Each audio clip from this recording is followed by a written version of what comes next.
The first thing that I wanted to talk about this week was fatigue and the struggles that acquired brain injury survivors go through, especially in terms of being tired and fatigue and what that means to me and other sufferers. Um, Funnily enough, the timing for me recording this video, it's late in the afternoon, it's about 5 o'clock, and I'm absolutely spent. I didn't have any sleep last night. When I say any, I had maybe 4 hours of solid sleep. I was in bed by 9, but I didn't go to sleep till about 2. I was up again at 4:30 and then awake again at 7. I suffer from incredibly bad insomnia, and I find that days that I'm not able to get any sleep, I really struggle the next morning. So much so that I can barely speak. I don't know if you can hear it. I definitely can. I can hear it. That I'm slurring and forgetting my words. I also come across as very flat. I don't have a lot of energy, and this kind of thing doesn't happen rarely. It's actually very often. So there's that side of things. You know, we run on such high erratic energy in our minds that we become insomniacs because we just can't seem to stop. And I've described this to doctors before as, you know, the movie Tron. It's like it's erratic. It's an erratic game inside your head, and everything is just going, and that's how it feels. And it's really hard to switch that off.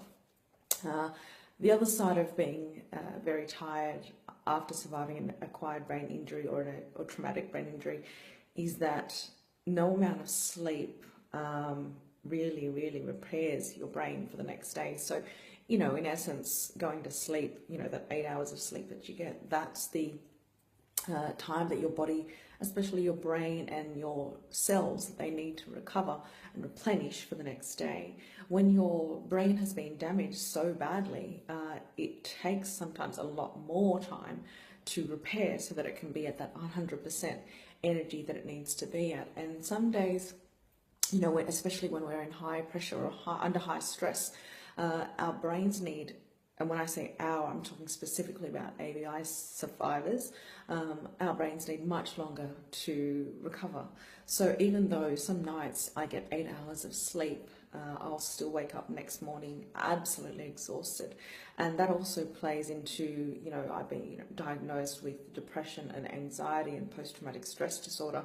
And so that exacerbates those elements of my mental health as well. So, you know, it's layers upon layers upon layers upon layers. And so when we are fatigued and when we talk about being tired, it's not like, you know, and I say the term normal person, but there's no such thing. But somebody that hasn't experienced a brain injury, when they're tired, it's as if, you know, they're tired and they haven't had enough sleep, or, you know, they went out partying the night before or something like that. But to a brain injury survivor, fatigue is a whole different thing.